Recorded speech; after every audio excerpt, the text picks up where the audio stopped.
Welcome to this exciting author event with Michael Sugrue. Stitch is a website created to wipe out loneliness and isolation for people over 50. It is in 88 countries around the world with large numbers of members in Australia, Canada, the United Kingdom, and the United States. My name is Wendy, and I have hosted over 600 global Zoom events on Stitch since December 2020. I am hosting author events to encourage reading, book buying, writing, and to showcase the talent of extraordinary writers. I am proud to introduce Michael Sugrue this afternoon.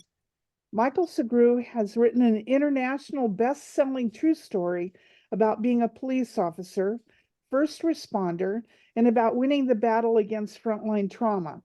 His book is entitled Relentless Courage. Police officers serve and protect in all communities going into the most dangerous of circumstances. The point of view of a police officer is often not revealed. What police officers encounter on a day-to-day basis is constant stress and often without community support. I am honored that Michael Sugrue has agreed to come on Stitch to talk about his book. I admire him, and I am grateful he is coming to talk about this important topic. Let's give a warm welcome to Michael Sugrue. Welcome. Okay, thank you for coming. Okay, you Absolutely, my pleasure. Okay. So please tell us about your book and about the Yeah, life of absolutely. a police officer. And First, I'll introduce Maximus here. He's my trusted support dog, so he's going to be laying right next to me during this whole interview. But if you see some ears popping up, that's who he is. He's But so cute. he keeps me grounded. But first, let me just give a little background on myself. So I'm originally from the San Francisco Bay Area. I was born and raised. For me, law enforcement has always been a calling. It's something that I knew actually as a young child that I wanted to do. And early on in my life, my stepfather came into my life and he was already in law enforcement. And really, he's the one that I owe this to. And I looked up to him figuratively, physically. I mean, he was a great man. He was a great husband to my mother.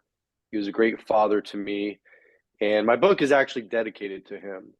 But I became a police volunteer at 8 years old, if you can actually believe that, at his first police department in Sausalito, which is in the San Francisco Bay Area.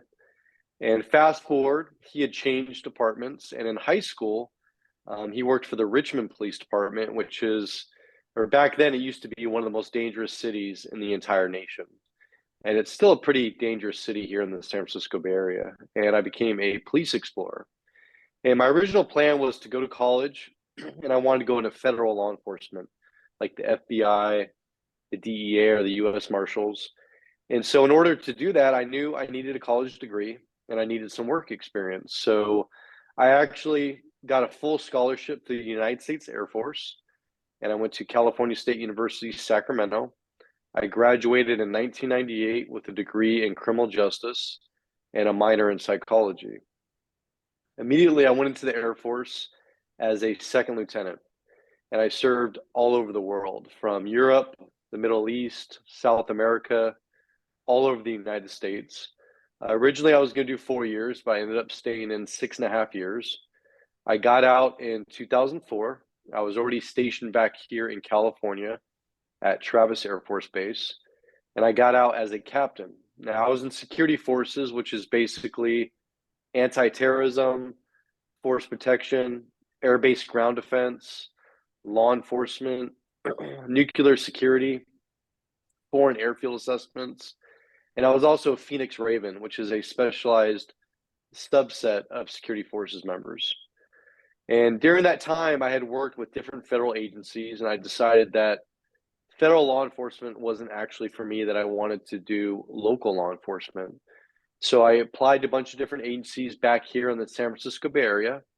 I ended up getting hired by the Walnut Creek Police Department. Now, Walnut Creek is about 20 minutes outside San Francisco. It's a very nice, affluent city, destination area for shopping, dining, you name it.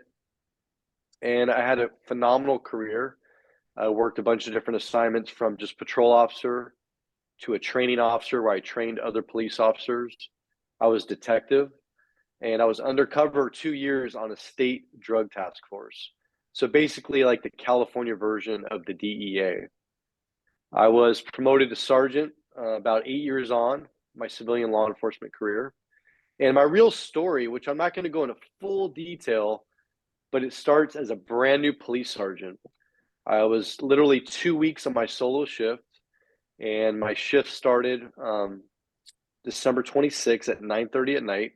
It was supposed to end at 7:30 the next morning. And about 4 hours from going off duty, a frantic call comes out of a woman inside a condominium and a man armed with a knife that was trying to kill her. And so I immediately start driving towards the scene. It's a condominium complex. The area has a bunch of apartments, high-rise condos.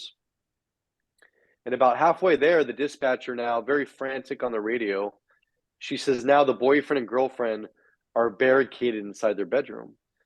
And I was confused, so I asked for clarification on the radio. And I asked if the boyfriend was the one with a knife, or is there a third subject armed with a knife? And she clarified that no, there's a third subject armed with a knife. And so I get on scene very quickly, a matter of a couple minutes. It's very dark. It's like 3 in the morning. And I see the complex, but I don't know where this exact unit is. And as I start to get out of my patrol car, the dispatcher starts screaming on the radio saying, units, there's a struggle, there's a struggle. And then the phone line goes dead. She loses all contact inside the condominium. Now, thank goodness at that same time, one of my female officers arrives right behind me. We can hear blood-curdling screams coming from the distance. We pull out our guns and we just start running towards the sound of the screams. And literally to this day, it's one of the worst sounds I've ever heard in my life. A woman literally screaming for her life. And we weren't sure if she was being stabbed, she was being killed, but we knew we had to get to her. And so we get in front of this condominium. It's just her and I. I've got more officers coming, but we're the first on scene. We announce ourselves. It goes dead silent. No sound at all is coming from inside the condominium. Start kicking on the door. It doesn't work. My partner motions to a huge louvered window the size of a door. And we can see that there's a large window that's completely shattered into the condominium. And so her and I are posted up the window. Our guns are out. And we're yelling, police, come out. Show us your hands. Show us your hands. Nothing. No movement, no sound. So she goes in. I go in right behind her. We're immediately in this kitchen area. We exit the kitchen. She goes right. I go left. I end up clearing the whole downstairs, like a family room, dining room area. I come back to where she's at, and she's at the bottom of the staircase. Now, literally, she's to my right. We're shoulder to shoulder. We're looking up this dark staircase. To our right is a solid wall. We can see there's some kind of opening. We can't see where it goes to, if it's a landing, a hallway, a bedroom, but we've got our guns out, lights are on, and we're looking up, and we're yelling, police, come out, show us your hands. Eventually, a male subject comes out, sweating profusely, just eyes wide open, literally staring straight through us. And we can't see the entire right side of his body. Again, our guns are out, we're pointed at, we're saying, show us your hands, show us your hands. No movement. I don't remember his eyes blinking, no body movement, no facial expressions, literally just staring straight through us. Moments later, my partner yells, he's got a knife, he's got a knife. He'd fully come out the top of the staircase and he was clenching a full-size kitchen knife, a huge knife in his right hand. At this point, 2 more officers come into the condominium, and I yell for one of them to get the taser, to have the taser ready. He positions directly behind myself and that first female officer. The last female officer goes perpendicular to the staircase. And so now our guns are up. We're yelling, drop the knife, drop the knife. No movement, no reaction. Suddenly, he takes the knife up over his head in the stabbing position, starts coming down the staircase. I shoot. Other officers shoot. Officer deploys the taser. I don't know if I've hit him. He's now at the bottom of the stairs. I don't see any blood. I don't see any injuries. Two of the officers retreated to the other room. The male officer that had the taser dropped that. He now has his handgun. We're literally just feet from the subject, and he's still clenching this huge kitchen knife. And all we know is he's between us and the couple upstairs. And we don't know if they're bleeding out, if they're dying, but we've got to get to him. And so now we're yelling, drop the knife, drop the knife. And he starts coming back up with the knife. I mean, literally right there in front of us. And there's no nice way to say it, but he was killed instantly. I mean, just absolutely devastating wounds. His entire eye was gone. Blood was everywhere. We already had the fire department and ambulance staging, so we called dispatch to have them come in. We checked for vitals. There were none. I had two officers go upstairs and check on that poor couple. And thank God we got there when we did, because this subject had been stabbing through the bedroom door with this huge kitchen knife. And literally, the door was coming off the hinges. And this poor couple was barricading their bodies against this door, trying to prevent him from coming in. Now, I know today, had we not gotten there when we did, they would be killed. I have no doubt. We absolutely saved their lives. We saved our own lives. But that incident forever changed me. It changed everything in my life. We were sued immediately by the family, even though it was a justified shooting.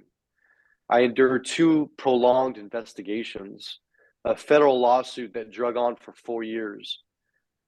During this time, I started drinking heavily. I was isolating. I had constant nightmares. This image, this face, I just couldn't get it out of my dreams. Literally everything in my life was falling apart. I got to the point where I didn't want to be here anymore. I literally started putting myself in dangerous situations, hoping I died in the line of duty, hoping that a bad guy killed me. Because I thought in my mind that at least then my young daughter, who was only 6 at the time, would remember me. She would be taken care of forever, and that I would die a hero. This lawsuit eventually ended up 2016. I was defendant in San Francisco in federal court. And I told myself during this whole time where I was suffering that as long as we prevailed in this trial, everything would get magically better. All my problems would go away. And we did prevail in this trial, but things got much, much worse. And what I didn't tell you is the man that tried to kill me had an identical twin brother. So this image, this face, I couldn't get out of my dreams, my nightmares for 4 years, was literally sitting behind me in the federal courtroom for 2 weeks, just staring at me. About a month after that, another very tragic incident happened. My best friend, John Davison, and he has his own chapter in the book, but he was a Vietnam veteran. He was a 35-year reserve police officer. I didn't know he was struggling. I didn't know he had his own issues. I was on duty getting ready to go home, and a suicide in progress comes out, and it turns out it's John's house. I just got to the trauma center as the ambulance brought him in, just covered in blood. He had slit both his wrists, stabbed himself in the torso multiple times, OD'd on multiple prescription medications. I remember I had 30 seconds with him before they rushed him off to surgery, just looking him in the eye. And I told him he was going to make it. Inside, I didn't think he was. I remember sitting there for hours in the hospital with his sister and people from my department, just thinking how guilty I felt that I didn't see the signs that my own best friend was struggling, that he literally was trying to take his own life. And all I could think about was my young daughter. And how was she going to feel? What was going to be the effects on her if I died in the line of duty, if I took my own life? And a month after that, and he survived, thank God. John survived. He's here today. I talk to him every week, but he saved my life. He absolutely saved my life by trying to take his own life.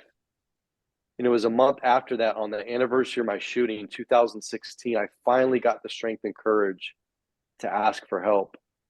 And I started my journey, my recovery from what I call post-traumatic stress injury versus disorder.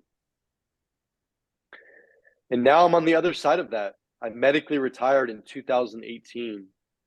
And now I'm living a whole new, wonderful life, phenomenal life. And now I'm on a mission to smash the stigma when it comes to talking about mental health.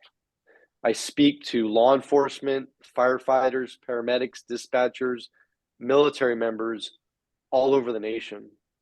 I've done over 80 podcast interviews all over the world, from the UK, Australia, India, United States, you name it. But I'm on this mission to admit that at some point we all need help. We all have issues. We all endure trauma. But because of the culture, the military culture, the first responder culture, I thought it was shameful. I thought it was weakness. I was embarrassed. And I struggled in silence because I was too afraid to ask for help. But now I know that that phone call that day was the strongest, bravest thing I've ever done in my life. And that phone call saved my life. Now that's a very, very short, condensed version of my story. What I want to talk about is this book, because this book is something I never imagined. I never thought it would be possible.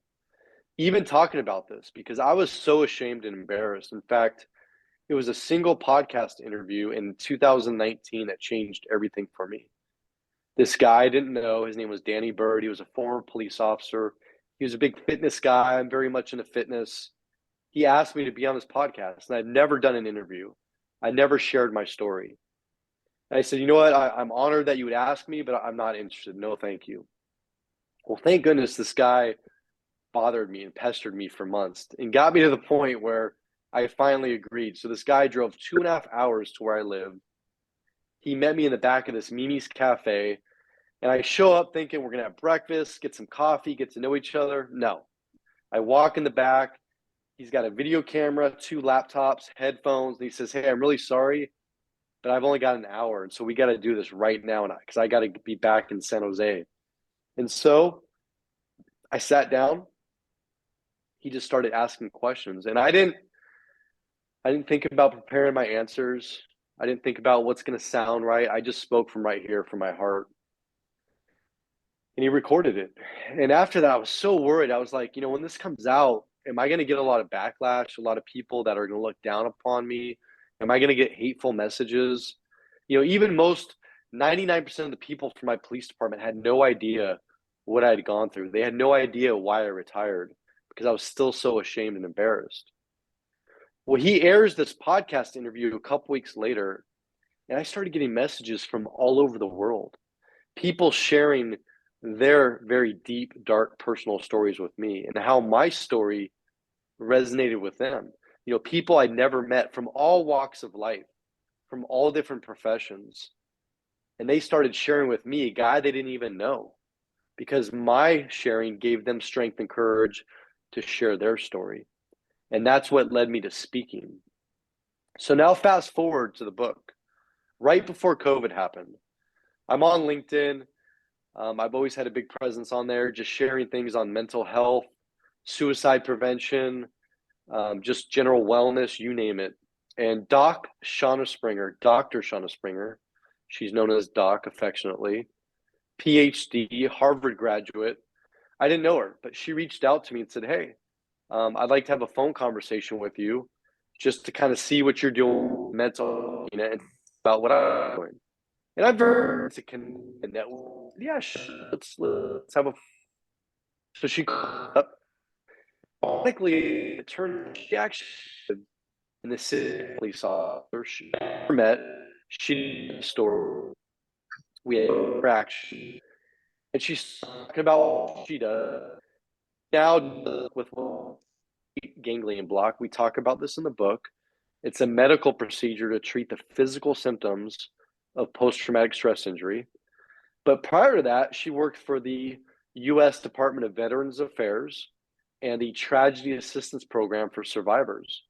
And she's worked with hundreds and hundreds of combat veterans, first responders, their family members. And so I share my story with her, my very deep, dark personal story. And afterwards, she asked me point blank, have you ever thought about writing a book? And at this point, Doc Springer had written, I believe, 3 books, one by herself on relationships, and then co-authored 2 other books with military members, one on military transition and one on just like post-traumatic stress, mental health, and whatnot. And I kind of laughed and I said, I've been asked this question before, and I said, but with post-traumatic stress injury, I just don't have the drive, the motivation, the concentration, the focus that I once had. And I don't think I could get a project done like that. I don't think I could do it. So we leave the conversation at that. A couple weeks later, she hits me back up and she said, look, Michael, and we'd never met. This is our second phone call now. She says, I've been thinking about your story nonstop. And she's like, I've heard hundreds and hundreds of trauma stories, but your story, it's going to save countless lives. And she said, I want to do this book with you. I want to make this book happen. And without ever meeting her, in my heart, I said, you know what? Let's do it. And then COVID happened. So we didn't get a chance to meet. We started weekly Zoom meetings every single week, 2 hours long, where I was sharing my story all the way back to childhood until present day. So trust me, there is so much to my story. And my story will relate to everybody on this right now. You don't have to be a first responder. You don't have to be a military member. You don't even have to know one. But parts of my book will resonate with you or somebody you know or some experience you've had. And so while doing this, and Doc Springer is a gifted, phenomenal writer. I mean, phenomenal writer, just absolutely gifted person. I'm not. And so we developed this process where we do the 2-hour Zoom meetings every single week. And at first she started using a transcription program to literally transcribe everything I said word for word. And we started working on the first couple chapters and it really wasn't flowing. And so Doc Springer said, you know what? I'm not going to do that anymore. She said, I'm going to just take it all in. I'm going to listen to everything you're saying. And then I'm just going to write. And she would do that. She would take like a Friday night and she would stay up late and she would not back to me and present it. And we talked it through suggestions, just the key book. So this book, Courage Elegant Trauma, I tell you all that is I know any book club in the world, and here there's a form because it has 2 parts. The first part of every chapter, with the exception of my friend John Davison that I talked about, the Vietnam veteran who saved my life, every chapter is my story and my voice. But the second half of every chapter, Doc Springer comes in as a clinical psychologist and she breaks everything down. She explains it in very general terms, very easy to understand, so that anybody will now see, the physical effects, the mental effects on the things that I'm talking about, my experiences that I'm having, on the manifestations and the effects on my family, on my loved ones, on my wife, on my daughter, on my relationships, on my coworkers. This book truly shows the human side behind the badge and behind the uniform. It shows the real people that we are, because we are just normal people doing an abnormal job. We're willing to go out there every single day and lay our lives on the line for complete strangers. Absolutely every single day. But we also have the same issues and problems that everyone else has. We have family issues, marital issues, health issues, financial issues. But this culture of stoicism, manifests like we have to present ourselves as these invincible beings, in these uniforms who are unapproachable, who have no emotions, who have no feelings.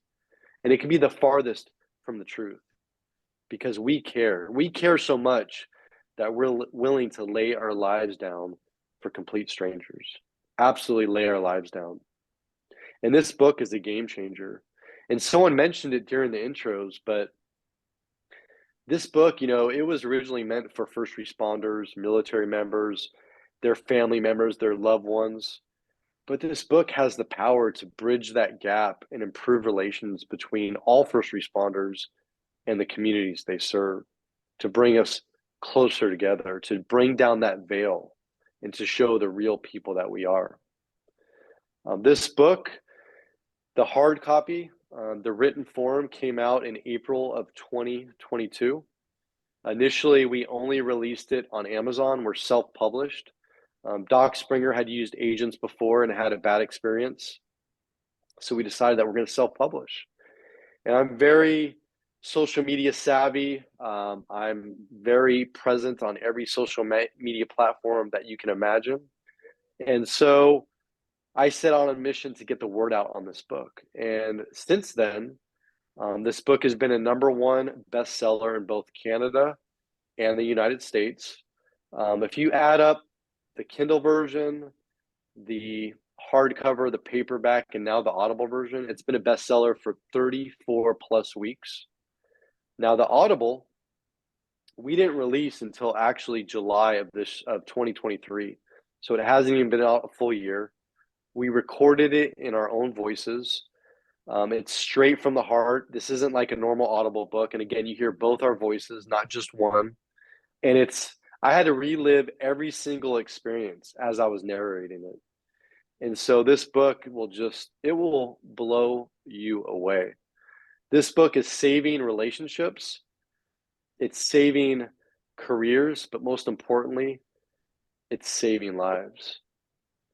And so now I kind of want to open it up for some questions and comments, and I will answer anything and everything. Nothing's off the table, and I'll answer it straight from the heart. Thank you so much. I want to first turn to Mary from Australia. Will you please ask your question? Wendy, I wrote it down straight after reading the book, which was a little while ago. So the question is, how does the trauma counselling assist you or anyone to be able to forgive or at least move on from betrayal by your colleagues? Because there were people that didn't support you when you did reveal, the trauma that you were working through. That's a great question. And I'm glad you asked that, because one of the main topics and themes that is in our book is I talk about moral injury. I talk about what I call institutional or administrative betrayal. And this is something that is like the dirty little secret that we don't talk about, but we as a profession eat our own more than anyone else. And suicide is the #1 killer for all first responders. We are much more likely to die by our own hands than the hands of another. And so, first of all, thank you for asking that question. And I will tell you, I had a lot of anger and a lot of resentment, and we were actually apprehensive about including this in the book. But ironically enough, this has been, I think, the #1 thing that has resonated with people, because it's not talked about, it's not discussed. And I think it's the thing that resonates with most people, and it doesn't matter what your profession is. But and I'm going to jump around here a little bit, but what I want people to understand, and I talk about childhood trauma in the book, okay? So many first responders and many military members have some form of childhood trauma. Now, let me clarify that. It could be what I would call on the minor end of the spectrum. It could be a parent who is just working all the time. Maybe they're not home, they're not present, maybe they're not emotional or expressive of their feelings, they're not affectionate. It could be a parent, like in my case, my biological father was an alcoholic and a drug addict. Or it could be on the severe end of the spectrum, where people are dealing with physical abuse, mental abuse, sexual abuse, whether it be from a family member, a stranger, or a family friend. But these early life experiences, they actually, they make us resilient. They make us overcome adversity. They make us decisive. They actually make us very good first responders, believe it or not. But the issue is, like in my case, I literally forgot about my childhood trauma. I just pushed it away. And I didn't realize until counseling and therapy and many other things that because of my drug addict, alcoholic biological father, and this was during my early preteen years and my teen years, I didn't realize I had this abandonment issue. And so fast forward to adulthood, I seek out these new families, right? The military, my green family, and then I go to law enforcement, my blue family, and I at first it's like, yeah, this is a family. These people have my back. They care about me. We're willing to die for each other. They're going to protect me. They're going to watch out for me. And things are good in the beginning for most of us. And till the point where I told you I had to ask for help, I finally got the strength and courage. And at first, my department was very supportive. They took me off the streets. I was getting all the resources I needed, going to counseling, was going to meetings. I went through some phenomenal programs that I talk about in the book that I now volunteer for, like the West Coast Post-Trauma Retreat, Save a Warrior. I'm doing all these things because I want to go back to work, because law enforcement is all I know.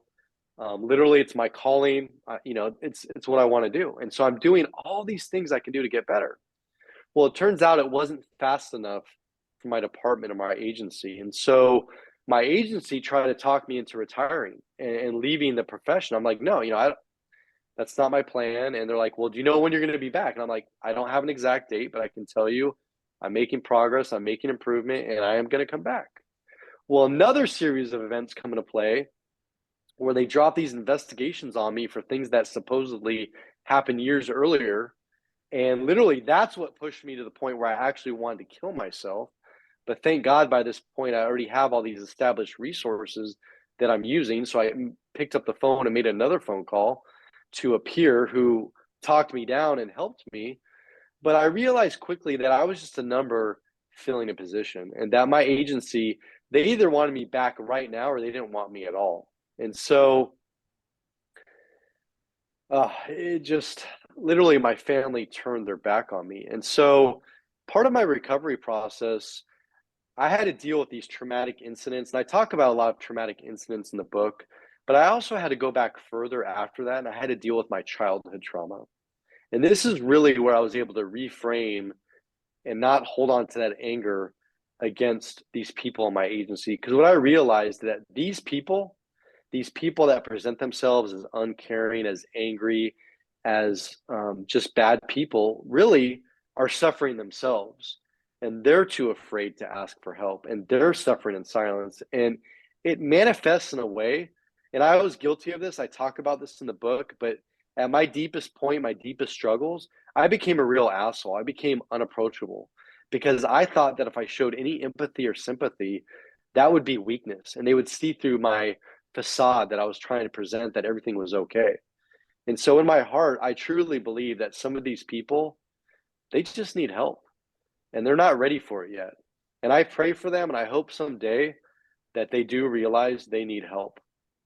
And so I don't wish them any bad feelings or anything. I just wish them hope, and I wish them help.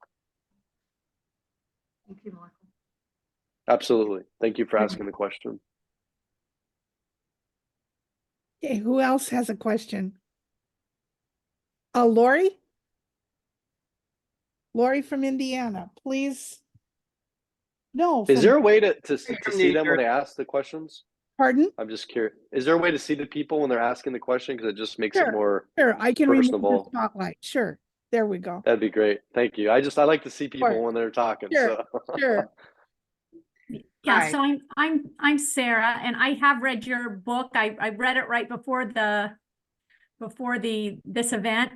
And Awesome. yeah, I mean, I will say that it opened my eyes a lot, that I felt like, I don't know, with all the, you get all the bad stuff with people who have either accidentally or whatever, bad people have been shot and things, and you start thinking about that only. But what your book did was open my eyes to how difficult it is to be a first responder, and that, like all of us, you're human beings. You have to make these split second decisions. And at the same time, I mean, every time you go, you don't know, it can be something very simple that you think is going to be nothing, and it turns out to be the most violent thing you've ever seen. Just like what happened in Minnesota. Right after I read your book, then what happened to those first responders in Minnesota for a domestic. So anyway, it opened my eyes, but I really appreciate you being vulnerable about it. And I think about, officers getting training And what do you think? Do you think more mental health supports, telling people it's okay to be vulnerable, is that going to enter more into officers' training, and so that they, from the very start, I know there's a culture of stoicism, but that they feel like they can vent out some of what the pressures and the trauma that they are experiencing? Yeah, absolutely. And I want people to know, like, even when my shooting happened back in the end of 2012, my department was very progressive, and we had peer support specialists. We had a contracted therapist who was culturally competent. We did like annual training. But the thing was, is that the culture didn't allow for people to really use it. And in my case, I didn't believe in it. I didn't trust it. I didn't turn to it. I had never gone to a therapist before. And so I think a couple things are important is that, we need to establish these kind of trusted relationships early on before the big incidents happen. Just kind of like, hey, normalize, like a therapist is just somebody that you can go talk to about anything. I mean, like, I still see a therapist every couple of weeks, and I can talk about my relationship.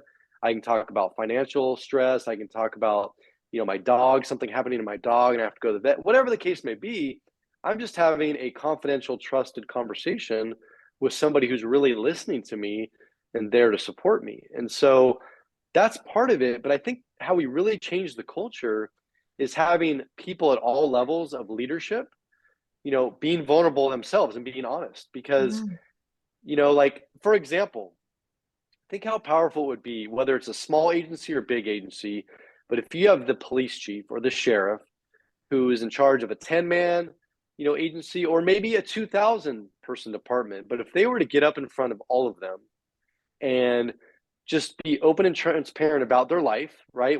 Things they've gone through. Maybe it's issues with their marriage caused by the job, or traumatic incidents at work, or admin betrayal, like I've talked about. And to talk about, not only those incidents, but how do they overcome it? How do they manage it? Like, what things have they used or didn't use to get better? But just to be honest and human about that, because so many leaders are so worried about this image of perfection. I'm presenting this image that everything in my life is perfect. I've never made a mistake. And, I know everything, and just follow me and trust me. It's like, no, the only way you're going to build trust is by being open and vulnerable. And what I've seen time and time again is that, let's say an officer comes to me and I'm struggling and says, hey, is everything okay? Are you doing okay? And I'm going to say everything's fine, just it's cool. And he's going to say, okay, and walk away. But what if that officer really knows something's wrong? Because they know me and they get a sense and say, look, Michael, something seems off. Like, you just don't seem like your normal self. And, let me tell you about something that I've been dealing with, something that I recently went through. And they open up first, right? So I'm not even opening up, but they open up something personal. And now I'm thinking, like, okay, wow, this person just shared something very personal with me, unsolicited. So obviously they're trusting me, and it takes trust. And so now I feel that trust where I can share with them. And in fact, and as you know, I talk about this in the book, but my phenomenal therapist that I had on our very first meeting, she did that. She shared a very dark, deep personal story with me, something that happened decades earlier. And immediately when she did that, I knew I could trust her with my life. But more importantly, I knew she was living proof that she could come out the other side of this, because what she shared with me was so horrible that I couldn't even imagine going on with life. And here's this woman now, decades later, that went back to school, became a therapist, is happily married. She's saving lives, is very upbeat and positive. If she can do it, I can do it. And it shows me that there's proof that you can get through this, no matter how bad or dark it may seem. And so I think, there's different things that need to be done. But ironically enough, the cheapest, most simplest thing that we can do is be honest, open, and vulnerable, and share our own stories. And Yeah. that in time will change the entire culture. And I don't care, that applies to everything. It applies to everybody. And there's strength in knowing you're not the only one. And because for so long, I thought I was the only one. I thought nobody would understand me. I thought nobody was experiencing what I was experiencing. And it turns out I was wrong. Everyone's going through things. Everyone is experiencing things. And so, yeah, great question. Absolutely great question. Thank you. Okay, Lori from New Jersey has her hand up. Hi, I have two questions. Yes. One, just what you were talking about being open and vulnerable. I know a lot of people don't do that because they end up being attacked.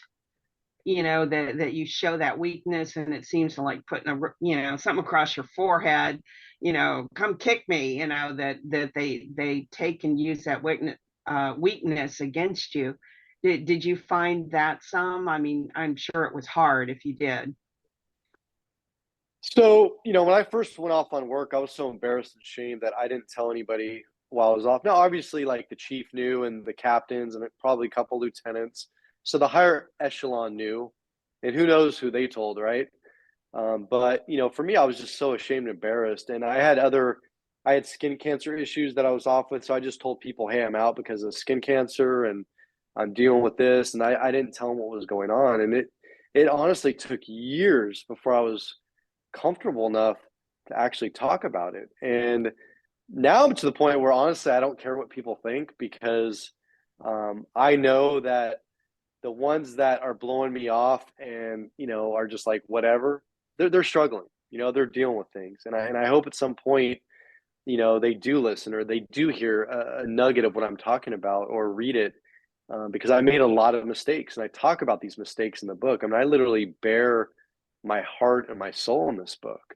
And so I'm actively turning what I thought was weakness into actually strength and courage. And that's what I advocate for when I go out and speak across the country, when I do interviews to say, look, honestly, I was this badass military guy. I was a Phoenix Raven. I was security forces. I was a captain.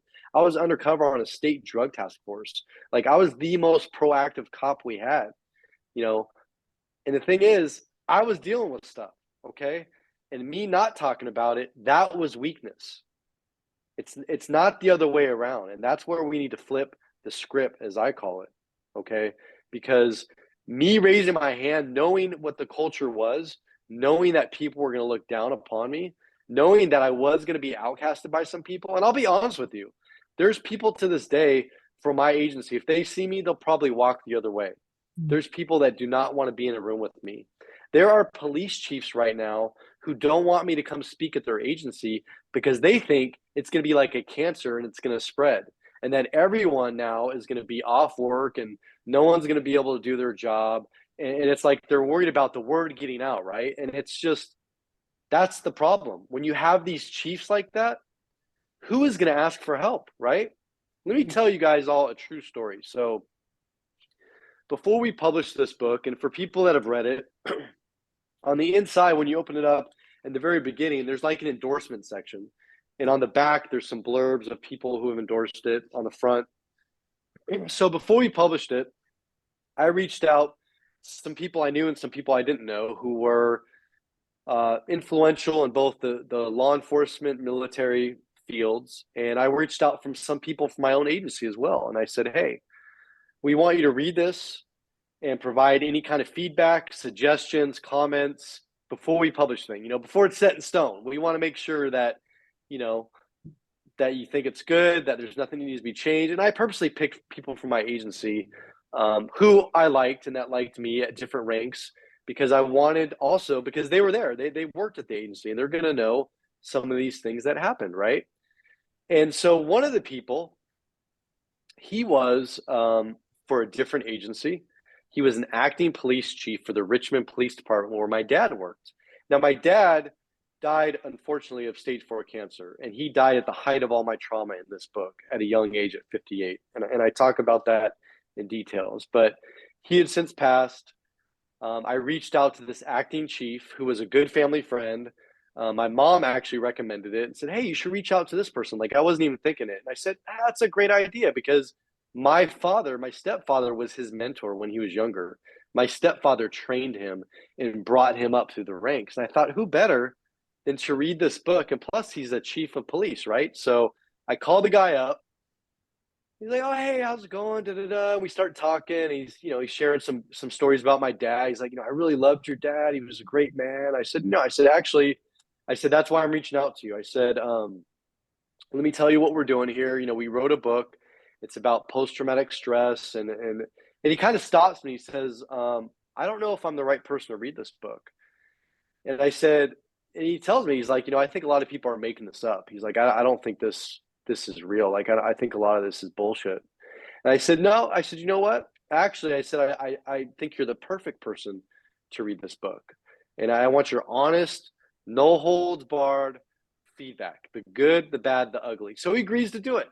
So we email him the entire manuscript. Very nice email from the doc and I. And hey, just, take your time, let us know. And so these are all out there. We're waiting to get them back, and we're starting to get them back. People are loving it. One guy's famous. He wrote the foreword for the book. His name's Lieutenant Colonel Dave Grossman. He's written like 12 books. I mean, he's like the man when it comes to resiliency and wellness in both the military and law enforcement world. He loved it so much, he agreed to write the foreword. And so we're getting these back, and we're waiting to publish. Like, we're literally, once we get these back, we're going to hit the publish button. Like, we're ready to go. We've been working on this now for like over a year and a half. This is our life. Like, we want this out there. And so I reach out to the guy, just check in. He goes, hey, I'm about halfway done. He goes, it's like on a Wednesday. He's like, I should be done by the end of the week and I'll get back to you. Okay, cool. So we wait a week, nothing. That's okay. He's a busy man. He's a chief. Wait a week, nothing. So I'm like, okay, well, let's send him a nice email. Nothing. And then I'm speaking in Indianapolis, and so I call him. I have his personal cell phone. Doesn't answer. I leave a voicemail. It's a nice voicemail. Like, hey, we're just, wondering what you thought. And we even say like, hey, if you're not done, that's okay. We know you read at least half of it.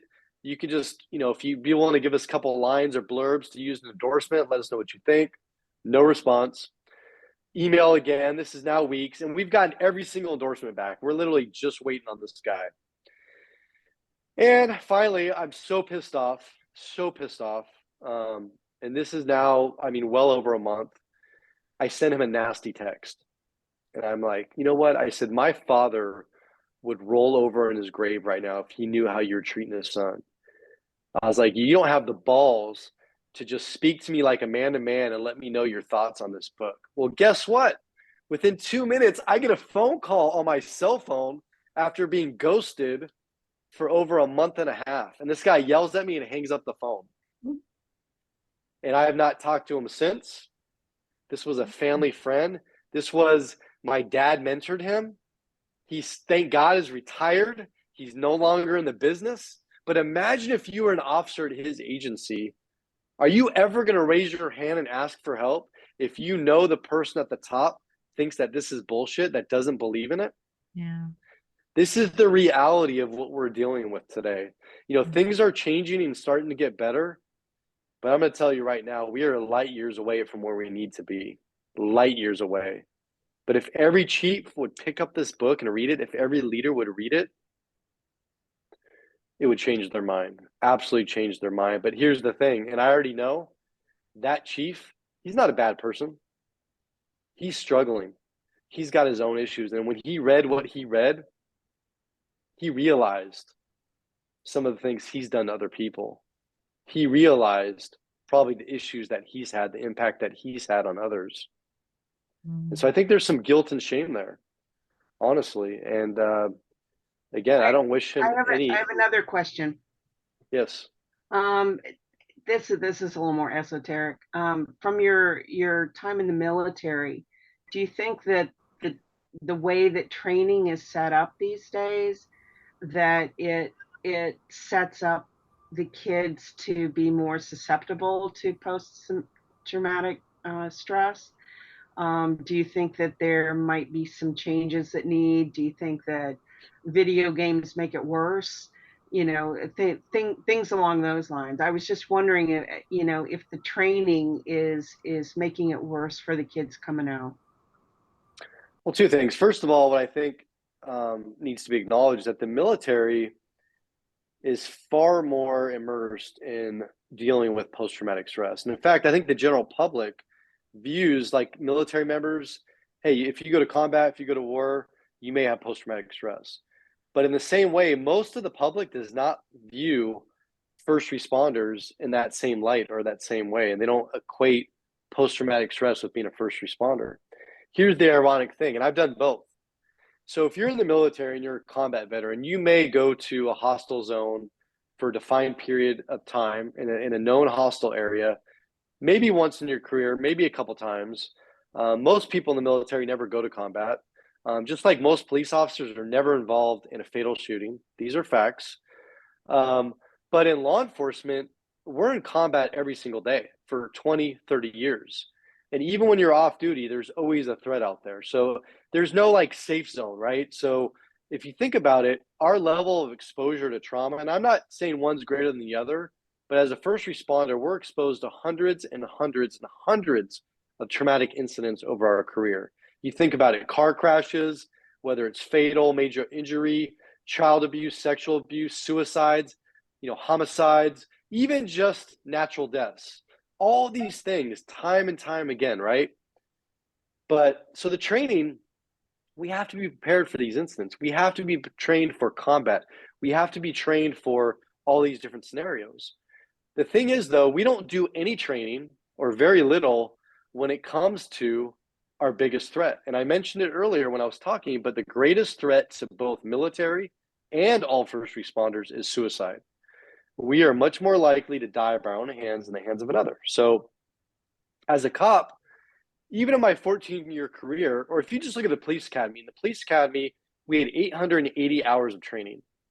Now, if you look at, over a career, we're talking thousands of hours of training in firearms, defensive tactics, emergency driving, arrest and control techniques. But how much time is spent on mental health, on wellness, on resiliency?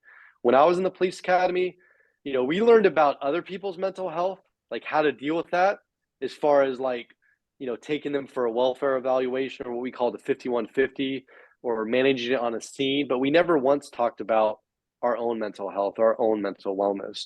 And so what we need to do is increase the number of hours in that area of training for both military members and first responders, and not just in the beginning, but also regularly throughout the career. There needs to be more of a balance of, you got to learn these survival tactics on the street, but we also need to learn, the mental health survival techniques as well. Thank you. Absolutely. Okay, Susan from Manhattan. Welcome, welcome.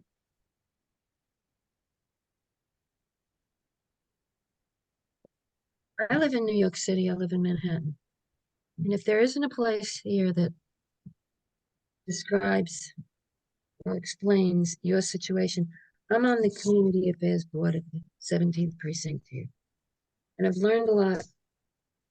And something that stood out in your discussion was you were subjected to this hugely traumatic experience where you had to make a decision to protect other people by killing this other person.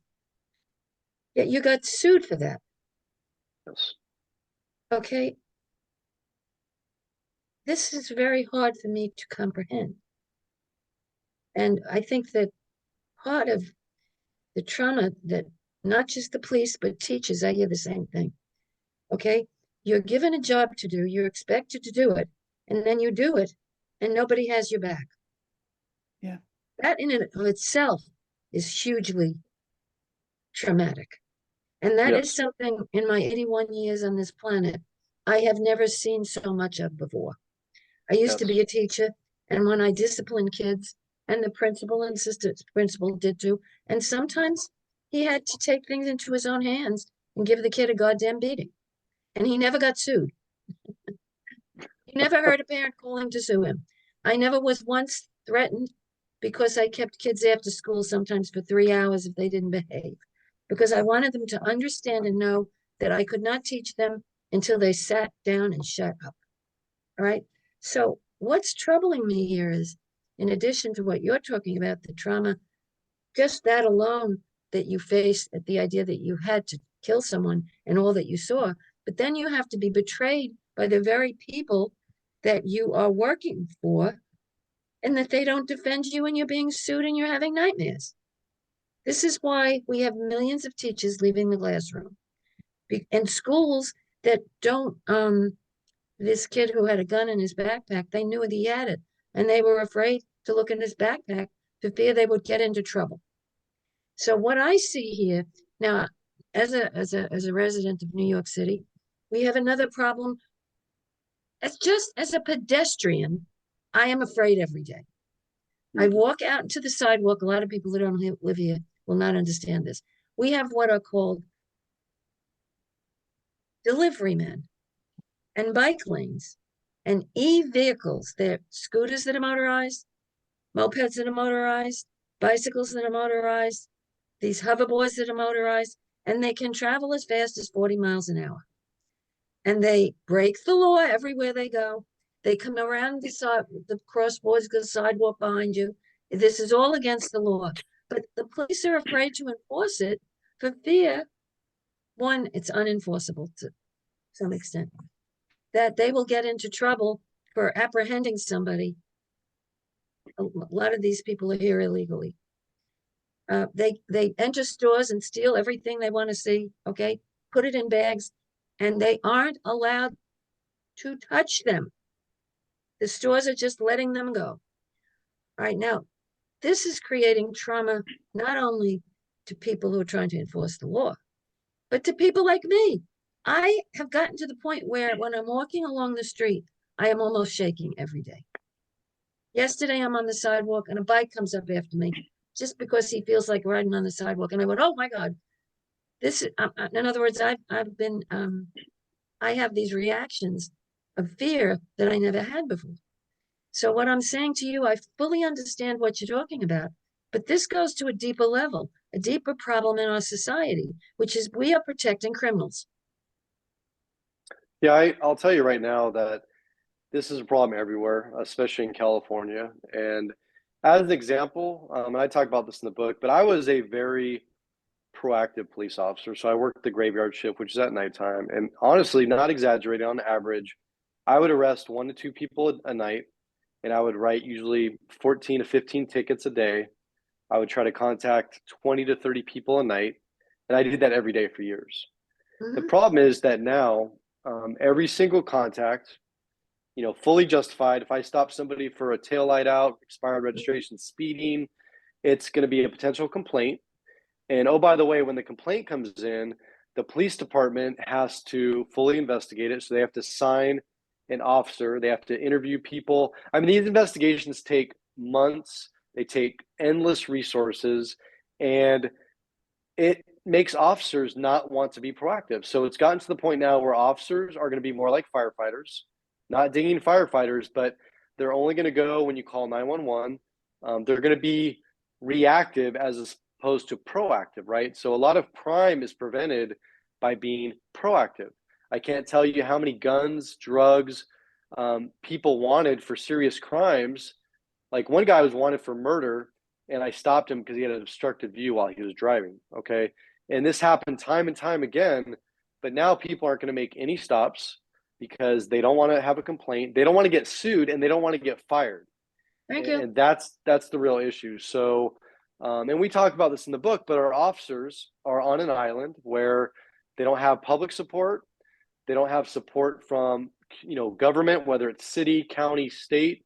And a lot of times they don't even have support from their own agency chiefs because they've become politicians, and they're more worried about, their boss, who's the city manager or the governor or what have you. And so it is a real crisis, and it's going to get much, much worse until it gets better, until we start supporting, our first responders and start supporting and backing our police officers and giving them the tools and resources they need.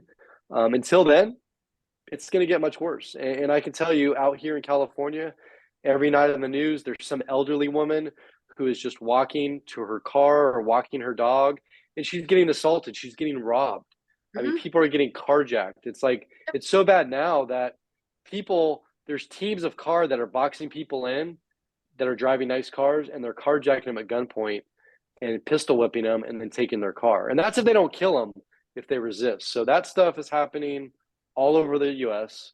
But let me Mhm. tell you, I guarantee you that San Francisco is just as bad as New York. It's out of control. Nobody wants to go there, and I believe criminals you. are running amok, absolutely running amok. So the big one of the things that almost everyone I says to me is this country is not protecting its people. It's protecting the criminals. Yes. How did we get there? I mean, this is a topic of conversation in New York City every day. And when you talk to the politicians about it, it's like they don't want to address it. No. They aren't listening. They don't care that a toddler just got run down by a moped. They don't want to listen that a woman was killed down near Chinatown by a motorized bicycle. And you know what? They let him go without even giving him a ticket. He killed I believe it. somebody. I believe it. So And that would be a conversation that would take us weeks to have, but it is an absolute issue. And, like I this said, is a trend. it People are is. leaving teaching. When I was Well, a teacher, if you spit on the teacher or said the F curse, you were out of school for weeks. They did homeschooling just for that. Well, it's not just teachers. Let me tell you that almost every agency is understaffed and cannot find police officers these days because why would you now trust me, my brother's a teacher. I get it, but imagine a job where every day you might die. I mean, you might die and you're going out there serving and protecting people who hate you and don't care about you and are not going to have your back when you have to make a split-second life decision. Why would you on earth sign up to be a police officer? And so the thing is that agencies are starting to see this and they know they have a recruiting problem, but what they haven't figured out yet is why they're having a recruiting problem. And this is the crux of it, is that when you don't support your people, no one's going to want to do the job, and I can't blame them. And what's going to happen is now you're going to get people that are only going to do it for the pay and benefits, not people like me where it's a calling where you truly want to make a difference and you want to actually save lives.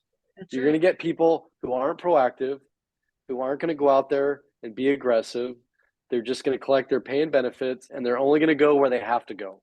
They're only going to go where, 911 right. call came in, you've got to respond to this. You don't have a choice. But they're not going to do anything else above and beyond that. That's what the future is going to be. Well, I feel that every time I walk out in the street, I think to myself, is this the day that I will be injured, maimed, or dead? Yeah, Because absolutely. you can't protect yourself from vehicles that are coming from all directions on sidewalks, crosswalks. And then if you say anything, like get off the sidewalk, they curse at you or spit on you. Absolutely. No, you're absolutely right. And then no one seems to want to do anything. But part of it is because the apps, these delivery apps, Lyft, Uber, wherever they are, I believe, at least I have been told, have a huge monetary influence. Oh, yeah. So all I know is you're speaking to me, fully understand everything you say. Well, since you're on the public affairs board, make sure they all get a copy of this because they all need to read it. Relentless Thank you. Courage. Absolutely. And if you haven't read it, it will blow your socks off. Absolutely blow your socks off. Thank you so much. Absolutely. Thank you for being so open to Yeah. share your story. I know that makes you very vulnerable, and I really want to thank you for doing this. It's my mission in life. I mean, it truly is. It gives me purpose.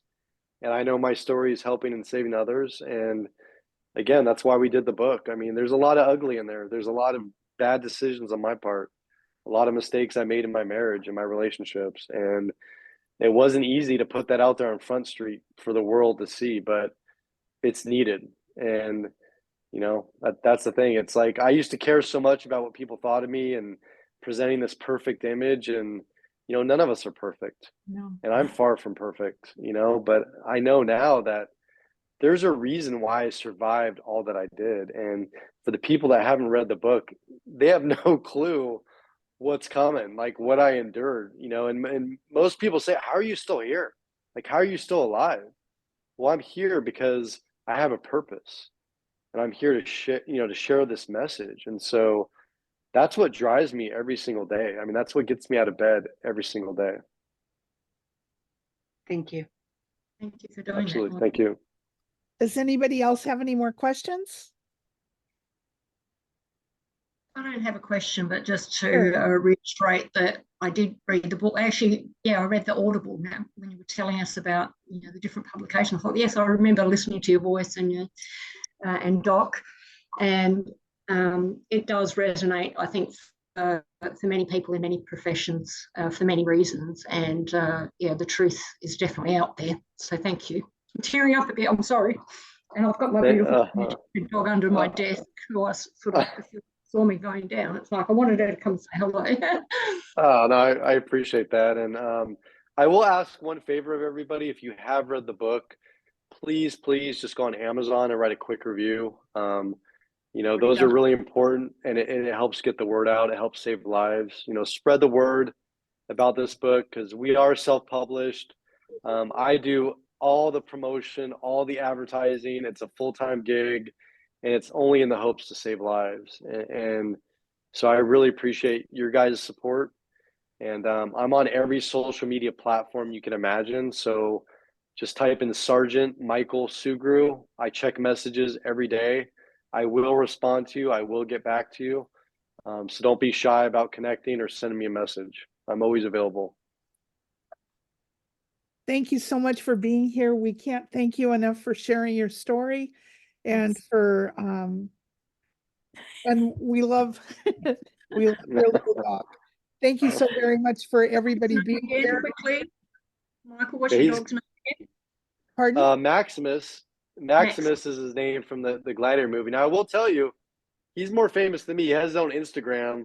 He's got 30,000 followers. So just Yorkie _ Maximus, and you can follow his adventures. But Adorable. yeah, he goes to like baseball games, concerts. He's my PTSD dog. So he's a good little boy. He takes care of me. Yeah. So Yeah. They will. Those creatures will take care of you. They're good. Yeah. absolutely. So don't be a stranger. Reach out and don't forget the reviews, whatever you do. And just please spread the love, spread the message. You're going to be help saving lives. So thank you again. Thank you so much for being here.